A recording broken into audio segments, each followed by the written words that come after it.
வணக்கம். இந்த விளக்கத்திற்கு உங்களை அன்போட வரவேற்கிறேன். கொஞ்சம் யோசிச்சு பாருங்களேன். நம்ம எல்லாருக்குமே வாழ்க்கையில ரொம்ப கஷ்டமான சில மனிதர்களை கடந்து வந்த அனுபவம் கண்டிப்பா இருக்கும் இல்லையா?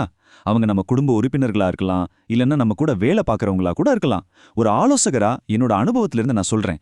இது மாதிரி மனிதர்களை உளவியல் ரீதியா எப்படி கையாளுவது, குறிப்பா அவங்க கிட்ட இருந்து நம்ம மன அமைதியை எப்படி பாதுகாத்துக்கிறது அப்படிங்கறத பத்தி தான் இன்னைக்கு நாம ரொம்ப ஆழமா பேசப் போறோம். சில மனிதர்கள்கிட்ட கொஞ்ச நேரம் பேசினாலே போதும் நம்ம மொத்த சக்தியும் உறிஞ்சப்பட்டது போல ஒரு பெரிய சோர்வு வரும். அதை கவனிச்சிருக்கீங்களா? ஏன்டா இப்படி நடக்குதுன்னு என்னைக்காவது நீங்க யோசிச்சிருக்கீங்களா? கண்டிப்பா யோசிச்சிருப்பீங்க. இந்த கேள்வி உங்களுக்குள்ளேயும் இருந்தா கவலையே படாதீங்க, நீங்க தனியா இல்ல. இந்த உணர்வு ரொம்ப ரொம்ப இயல்பானது. நம்மளோட அன்றாட மகிழ்ச்சியை குலைக்கிற இவங்களை கையாள்வது எவ்வளோ பெரிய சவாலுங்கிறத நான் முழுமையா புரிஞ்சுக்கிறேன். உண்மையில சொல்லணும்னா நம்ம எல்லாருமே இந்த ஒரு கட்டத்தை தாண்டி தான் வந்திருப்போம். காலையில ஆஃபீஸ் போன உடனே நம்மள மட்டம் தட்டுற அந்த சக ஊழியர், எப்போ பார்த்தாலும் குறை சொல்லிட்டே இருக்கிற அந்த சொந்தக்காரங்க, இல்லைன்னா ஒரு எரிச்சலூட்டும் வாடிக்கையாளர், இப்படி யாரோ ஒருத்தர் நம்மள தொடர்ந்து கஷ்டப்படுத்திட்டே இருப்பாங்க. ஆனா நாம முதல்ல ஆழமா புரிஞ்சிக்க வேண்டிய ஒரு விஷயம் என்னன்னா, இந்த மாதிரி கடினமான மனிதர்களை சந்திக்கிறது அப்படிங்கிறது மனிதர் வாழ்க்கையில தவிர்க்கவே முடியாத ஒரு அங்கம். சரி, இப்ப நம்ம விஷயத்துக்கு வருவோம். இந்த முதல் பகுதியை கவனிங்க. இதோட உளவியல் பின்னணியை புரிஞ்சுக்கணும்னா நீங்க தெளிவா உணர வேண்டிய ஒரு விஷயம் இருக்கு. கடினமான மனிதர்களோட கோபமோ எரிச்சலோ எப்பவுமே உங்களை பத்தியது கிடையாது. அது அவங்களுக்குள்ள நடக்கிற ஒரு சிக்கலான போராட்டத்தோட வெளிப்பாடு. இதுதான் நாம உணர வேண்டிய மிக முக்கியமான முதல் மாற்றம். இத உளவியல் ரீதியா பார்த்தோம்னா, ஒருத்தரோட அந்த கடினமான நடத்தை அப்படிங்கிறது அவங்களோட உள்காரணிகள் மற்றும் சில வெளிப்புற தூண்டுதல்களோட சிக்கலான தொடர்பிலிருந்து தான் உருவாகுது. அதாவது அவங்க இயற்கையிலே கெட்டவங்க கிடையாது. இந்த ஒரு உண்மையை நாம மனசுல ஏத்துக்கிட்டாலே போதுமோ, உணர்ச்சி வசப்படாம அவங்கள சுலபமா கையாள்றதுக்கான முதல் படியை நம்ம எடுத்து வச்சிட்டோம்னு அர்த்தம். இப்போ நாம முதல் உளவியல் கண்ணோட்டத்தை பார்க்கலாம். அச்சுறுத்தல்கள் மற்றும் தற்காப்பு உணர்வு. பல சமயங்கள்ல ஒருத்தரோட மோசமான நடத்தைக்கு என்ன காரணம்னா, அவங்க ஏதோ ஒரு வகையில அச்சுறுத்தப்படுறதா அல்லது தாக்கப்படுறதா ரொம்ப ஆழமா உணர்றதுதான். தங்களை அறியாமலேயே ஒரு பாதுகாப்பற்ற நிலையில இருக்கிறதா அவங்க ஃபீல் பண்றாங்க. வெளியில இருந்து பார்க்குற நமக்கு என்ன தெரியும்? அவங்களோட கோபம், மறைமுக தாக்குதல், இல்லைன்னா அப்படியே ஒதுங்கி போறது, இதுதான் நமக்கு தெரியும். ஆனா கடலுக்கு அடியில இருக்கிற பனிப்பாறை மாதிரி அவங்களுக்குள்ள உண்மையில என்ன நடக்குது தெரியுமா? தங்களை காப்பாத்திக்க துடிக்கிற ஒரு போராட்டம், தாழ்வு மனப்பான்மை, இல்லைன்னா அவங்களோட பாதுகாப்பின்மைய மத்தவங்க மேல திணிக்கிறது. இப்படி வெளியில தெரியிற அந்த கோபத்துக்கு பின்னாடி ரொம்ப பெரிய ஒரு பயம் ஒளிஞ்சிருக்கு. சரி, இதை எப்படி சமாளிக்கிறது? இதற்கான ஒரு சிறந்த வழி கவனமாக கேட்பது. அவங்க பேசுறத முழுமையா குறுக்கிடாம கேளுங்க. உங்க ஏமாற்றத்தை என்னால புரிஞ்சுக்க முடியுது அப்படின்னு சொல்லுங்க. ஆனா இங்க நீங்க ஞாபகம் வச்சுக்க வேண்டிய விஷயம், அவங்க பேசுறத நீங்க கேட்கறதுனால அவங்களோட செயலை நீங்க ஏத்துக்கிட்டீங்கன்னு அர்த்தம் கிடையாது. இது அந்த சூழ்நிலையை கொஞ்சம் அமைதிப்படுத்தி உங்களோட மன உளைச்சலை குறைப்பதற்கான ஒரு உத்தி, அவ்வளவுதான். அடுத்ததா நம்ம இரண்டாவது கண்ணோட்டத்துக்கு போகலாம். நிறைவேறாத தேவைகள் மற்றும் உள்ளே இருக்கும் குழந்தை.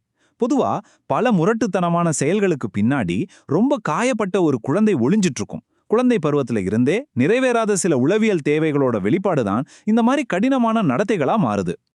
அந்த நிறைவேறாத தேவைகள் என்னென்ன அப்படின்னு பார்த்தோம்னா, மத்தவங்க தங்களை ஏத்துக்கணும் அப்படிங்கிற அந்த கவனத்தை ஈர்க்கும் ஏக்கம், எல்லாத்தையும் தன்னோட கட்டுப்பாட்டுல வச்சுக்கணும்னு நினைக்கிற எண்ணம், தங்களை யாருமே நேசிக்கலையே அப்படிங்கிற வலி, இல்லனா நம்ம எதுக்குமே லாயக்கில்லையோங்கிற அந்த ஒரு தாழ்வு மனப்பான்மை, இது எல்லாம் தான் அவங்கள மத்தவங்கள குறை சொல்லவோ அல்லது தவறா நடந்துக்கவோ தூண்டுது. இந்த இடத்துல ஒரு ஆலோசகரா நான் உங்களுக்கு சொல்றது இதுதான். அவங்களோட நிறைவேறாத தேவைகள் எல்லாத்தையும் உங்களால் ஒருபோதும் பூர்த்தி செய்யவே முடியாது. அதனால உங்க மன அமைதியை நீங்க பாதுகாக்கணும்னா தெளிவான எல்லைகளை வகுக்க வேண்டியது ரொம்ப ரொம்ப அவசியம். அவங்க மேல கண்டிப்பா அனுதாபம் காட்டுங்க. அதே சமயம் உங்களோட இந்த நடத்தை ஏற்றுக்கொள்ள முடியாதது அப்படிங்கறத ரொம்ப தெளிவாகவும் கண்ணியமாகவும் அவங்களுக்கு உணர்த்திருங்க. மூணாவது கண்ணோட்டம் என்னன்னா, அறிவாற்றல் சிதைவுகள், அதாவது காக்னிட்டிவ் டிஸ்டார்ஷன்ஸ். எளிமையா சொல்லணும்னா இது இந்த உலகத்தையே ரொம்ப தவறா புரிஞ்சுக்கிற ஒரு மனநிலை. இந்த தவறான புரிதல் தான் அவங்கள தொடர்ந்து ஒரு விதமான எதிர்மறை உணர்ச்சிகளுக்குள்ள தள்ளிக்கிட்டே இருக்கு.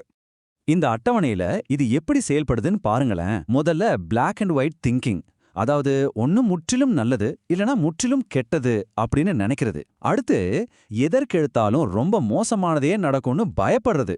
மூணாவதா எந்த ஆதாரமுமே இல்லாம மத்தவங்க தங்களை பத்தி தவறா நினைக்கிறாங்கன்னு அவங்களாவே யூகிச்சுக்கிறது. உதாரணத்துக்கு நீங்க ரொம்ப சாதாரணமா பேசினா கூட அதை அவங்கள குத்தி காட்டுறதா நினைப்பாங்க. கடைசியா தங்களுக்கு சம்பந்தமே இல்லாத விஷயங்களை கூட தங்களுக்கு எதிரா நடப்பதாகவே எடுத்துக்கிறது. இந்த மாதிரி சூழ்நிலையை நாம எப்படி கையாள்வது? ரொம்ப மென்மையா, நீங்க ஏன் அப்படி நினைக்கிறீங்கன்னு எனக்கு கொஞ்சம் புரிய வைக்க முடியுமா அப்படின்னு கேட்டு பாருங்க. இது அவங்கள வேற கோணத்துல சிந்திக்க வைக்கும். ஆனா இங்க ஒரு முக்கியமான விஷயம். இது உங்களுக்கு பாதுகாப்பான சூழ்நிலை, பிரச்சனை வராதுன்னு 100% தோணுனா மட்டுமே இதை செய்யணும். இல்லையா? அமைதியா விலகி இருக்கிறது தான் உங்களுக்கு நல்லது. இப்போ 4வது கண்ணோட்டம்.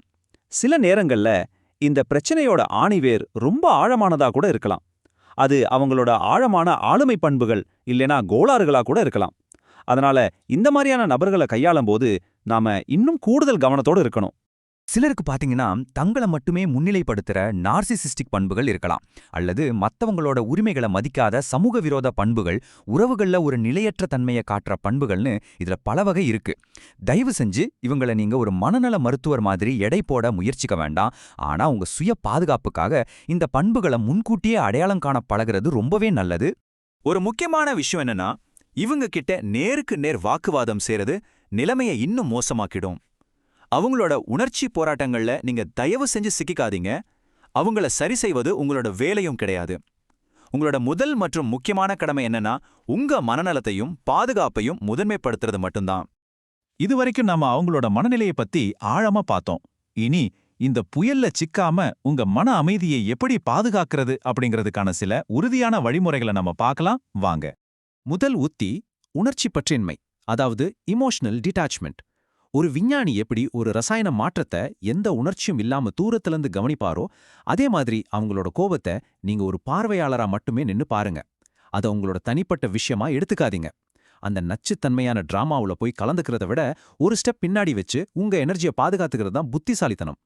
இதை எப்படி நம்ம நடைமுறைப்படுத்துறதுன்னு பார்ப்போம். இதுக்கு 3 முக்கியமான படிகள் இருக்கு. முதல்ல உங்களை எது ஈஸியா கோபப்படுத்துது, தூண்டுதுன்னு நீங்க உணரணும். 2வதா நீங்க இப்படி பண்ணிட்டீங்கன்னு அவங்கள குற்றம் சாட்டாம, நான் இப்படி உணர்கிறேன் அப்படின்னு உங்க தரப்பு ரொம்ப தெளிவாகவும் உறுதியாகவும் பேசுங்க.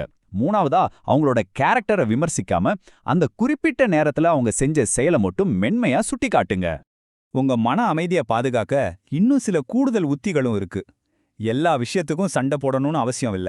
எந்த பிரச்சனையை விட்டுடலாம், எதுல கவனம் செலுத்தணும்னு செலக்ட் பண்ணுங்க. உங்க நண்பர்கள், குடும்பத்தினர் ஆதரவை தயங்காம கேளுங்க.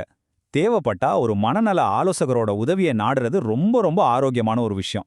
அப்புறம் பாதுகாப்பான முறையில மட்டுமே மத்தவங்க மேல அனுதாபம் காட்ட பழகுங்க. இந்த மேற்கோளை கவனிங்க. மத்தவங்களோட செயல்களை உங்களால கட்டுப்படுத்த முடியாதுங்கிறது உண்மைதான். ஆனா அந்த செயல்களுக்கான உங்களோட எதிர்வினையை உங்களால நிச்சயமா கட்டுப்படுத்த முடியும். அந்த இடத்துல தான் உங்களுக்கான உண்மையான பலம் இருக்கு. இந்த உளவியல் அணுகுமுறையை நீங்க கத்துக்கிட்டீங்கன்னா உங்களோட முழு பலமும் உங்க கைக்கே திரும்ப வந்து சேரும். இது 100% உண்மை. ஆக அடுத்த முறை நீங்க ஒரு கடினமான மனிதரை சந்திக்கும்போது அந்த புயல் இருந்து உங்க மன அமைதியை எப்படி பாதுகாக்க போறீங்க? இந்த கேள்வி உங்களை ஆழமா சிந்திக்க வைக்கும்னு நான் நம்புறேன். உங்களுக்கான எல்லைகளை நீங்களே வகுத்துக்கோங்க. உங்க மனநலனை பாதுகாக்கிறதுல எப்பவுமே உறுதியா இருங்க. மறந்துடாதீங்க, உங்க மன அமைதி உங்க கைகள்ல மட்டும்தான் இருக்கு. மீண்டும் இது போல இன்னொரு பயனுள்ள விளக்கத்துல நாம சந்திக்கலாம்.